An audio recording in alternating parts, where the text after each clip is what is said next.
Welcome back to your favorite music channel, Ayala Music. You know we love to explore music from all over the world, and today we're going deep into vallenato music. Oh, yeah. But with a twist. All right. We're diving into the story of women in vallenato. Yeah, vallenato is known for being kind of a man's world, but women have always been there, just sometimes a little harder to see. Hidden in plain sight, you might say. Exactly. So for anyone who needs a refresher, vallenato is this really energetic genre from Colombia. It's all about stories and emotions, love and heartbreak and life's ups and downs. But where do women fit into all of this? Well, you got to remember what it was like way back when vallenato was first getting started. It was a very patriarchal society. Women were mostly expected to stay home and take care of the family. Right. And that's kind of how it was in the music, too. Women were in the lyrics, but more as muses. You know, the inspiration, not really the ones making the music. So they were the subjects of the songs. Yeah. Not the songwriter. Pretty much. Gotcha. That makes their journey even more interesting. Totally. So where did it all begin? Well, even with all that, there were always women pushing boundaries. And one of the biggest moments was in 1968 when this group, Los Universitarios, formed. Los Universitarios. Yeah, the first all-female vallenato group. Wow. They really shook things up. I mean, just imagine that back then, women getting on stage and saying, hey, we can play this music too. What was the reaction like? I bet. I can't imagine it was all positive. Definitely not. I mean, there was pushback from society, of course. Of course. But even their own families weren't always supportive. Wow. This wasn't just about music. It was about what women were allowed to do. Right. Challenging those expectations. Exactly. Do we know much about the women in Los Universitarios? Sadly, not much has been written about their individual stories, Huh. which I think just shows how often their contributions were overlooked. Yeah, But they were definitely pioneers, and they opened the door for so many women after them. absolutely. And there were others who made their own mark too, right? Oh, yeah. For example, you have Carmencita Pernet, one of the first women to record vallenato professionally. So brave. Yeah, Especially when the industry wasn't very welcoming. exactly. It took a lot of courage. Who else was there? Well, there was Amparo Jimenez. She was big in the 70s. Okay. Amazing accordion player. Then there's Esther Ferrero, a true icon. They called her the girlfriend of Barranquilla. The girlfriend of Barranquilla. Yeah, she wrote tons of songs, even the anthem for Valledupar, which is like the heart of vallenato. Oh, wow. She wasn't strictly vallenato, but she had a huge impact on Colombian music in general. Including vallenato. Absolutely. It's amazing to see these women stepping up and changing the scene. Yeah. But was there one artist who really broke down those barriers and became like a symbol for women in vallenato? Oh, yeah. Patricia Teran, she was huge in the 90s. Patricia Teran, Yeah, they called her the diosa del vallenato, the goddess of vallenato. the goddess of vallenato. But it wasn't just about her talent. It was her whole style and attitude. She challenged what it even meant to be a woman in vallenato. Right. I read that she expressed her femininity in a way that was totally new for the genre. Absolutely. And her lyrics talked about love and heartbreak from a woman's point of view, which was so refreshing. Did her arrival mark a real turning point? Definitely. Before Patricia, women in vallenato were often put in a box, Right. expected to downplay their femininity if they wanted to be taken seriously. I see. But Patricia embraced it all, and that opened up so many possibilities for other women. So she wasn't just pushing boundaries, she was breaking them down. Yeah. How did that show up in the music itself? Like, how did she present herself differently from earlier artists? That's where it gets really interesting. Some researchers actually identified 5 different ways female vallenato performers have presented themselves on stage and in music videos. 5 different ways. Yeah, it shows you how much women have had to navigate this male-dominated space. Okay, I'm intrigued. Tell me more about these categories. Okay, so the first one is called the escorted body. These were women who always had a male figure with them on stage, like a husband or father or brother. Right. Almost like they needed a man to validate their presence. Wow. It says a lot about the pressures they were facing. Yeah. It really shows how limited things were for women back then. And then you have the disciplined body. These women were all about keeping things very proper, sticking to social norms and how they dressed and moved.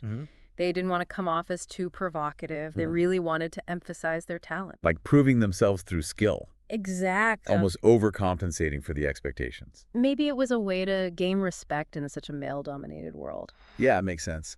Then there's the body of desire. Okay. This is where women really embraced that coquettishness. Oh, interesting. They used their movements and expressions to embody the emotions of the songs. A more sensual approach. Right, connecting with the audience on a different level. That must have been quite a change from the norm. Yeah, it definitely challenged conventions. Did audiences respond well to that? It's hard to say for sure, but it definitely got people talking. Then there's the asexual body. Oh. It's another fascinating category. These women presented an exaggerated femininity, often dressed in white to symbolize purity. Their performances were all about delicate gestures and innocent imagery. It's almost like a counterpoint to the body of desire. In a way, yeah, like finding that middle ground. Right. And finally, there's the masculinized female body. Okay. This is where women adopted traditionally male traits.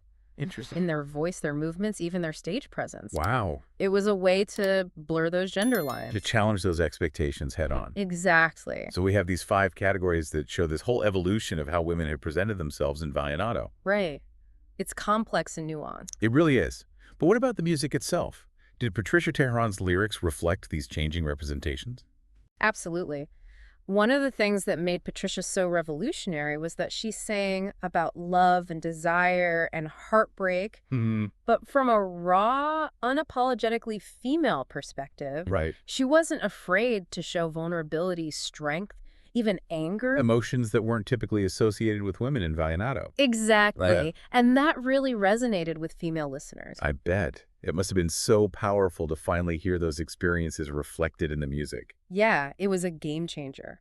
And her influence paved the way for a whole new wave of female artists. That's a perfect segue. Yeah. Let's talk about modern vallenato. Yeah. Who are some of the women carrying the torch today? Oh, there are so many talented artists out there. Yeah. Ana del Castillo is one who comes to mind immediately. Oh, yeah, I've heard her music. Yeah. She's fantastic. She's got this incredible voice, and her stage presence is electric. And she's not afraid to experiment with different sounds, blending traditional vallenato with modern influences. Yeah, she really makes the music her own. Definitely. What about other contemporary artists? Oh, there are tons. Is there a sense of community among them? Do they support each other? Absolutely. There's a real feeling of camaraderie and support among many of these women. That's wonderful. Yeah, they're collaborating on projects, sharing resources, mentoring each other. It's beautiful to see. Especially considering how male-dominated the industry still is. You touched on something important there. Even with all this progress, women in vallenato still face challenges, right? Yeah, unfortunately, it's true. What are some of those persistent issues?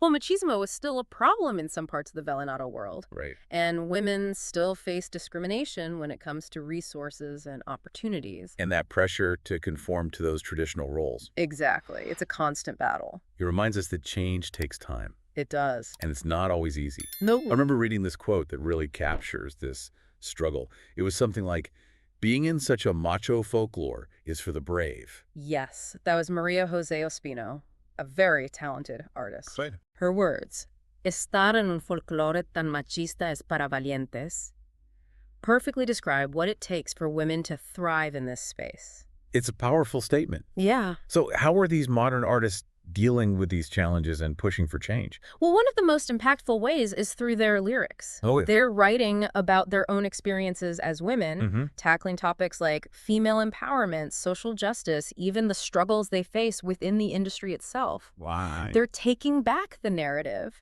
and using their platform to inspire change. Wow, it's amazing to see how much they're doing. Yeah. And how much they've already accomplished. It's inspiring. It really is. It's been so eye-opening to explore this side of vallenato with you. Yeah, it's a story that deserves to be told. Absolutely. From those early pioneers to the women making waves today. Right. It's clear that women have been a driving force in vallenato. And their impact goes way beyond the music itself. They're changing society, inspiring new artists, showing the world that vallenato is alive and evolving. I'm curious, what do you see for the future of women in vallenato? What are the challenges and opportunities ahead? Well, I think the biggest challenge is still those deep-seated societal biases. Right. Machismo is a tough nut to crack. It really is. But there's more awareness now, right? Definitely. And there's a real push for equality. So there's hope for real change. Oh, absolutely. What do you think will be key to making that happen? I think support and allyship are crucial. Yeah. And not just within the vallenato community, but from society as a whole. So recognizing and celebrating the achievements of these women, Exactly. giving them a platform. Yeah, and making sure they have equal access to resources and opportunities. It's about creating a space where they can truly thrive. That's it. Do you think the younger generation will play a role in this? Oh, absolutely. In The fact- younger generation of artists and fans, they're growing up with different values. They're not afraid to challenge the status quo. It's like they're inheriting that spirit of resilience from the women who came before them. And they're taking it even further. And with social media, they have so much power to connect and collaborate. Exactly. They can build their own communities and reach a global audience. It's a really exciting time for vallenato. It really is. Do you think we'll ever get to a point where we don't need to talk about women in vallenato? You mean where it's just Yeah, vallenato? there, exactly. Where gender is no longer a barrier. I think that's the ultimate goal. Is see a day where it's just about the music and the talent. And the passion. Yeah, Well, it's been an absolute pleasure talking to you. likewise. Your insights have been amazing, and I know our listeners have learned so much today. I hope so. It's always a pleasure to share these stories. And to our listeners, I encourage you to go out and listen to these incredible artists. Yeah, discover their music. Experience the richness and depth of their contributions to vallenato. There's so much to explore. It's been an amazing deep dive. Yeah. I'm feeling so inspired. Me too. Thank you for joining us. Thanks for having me.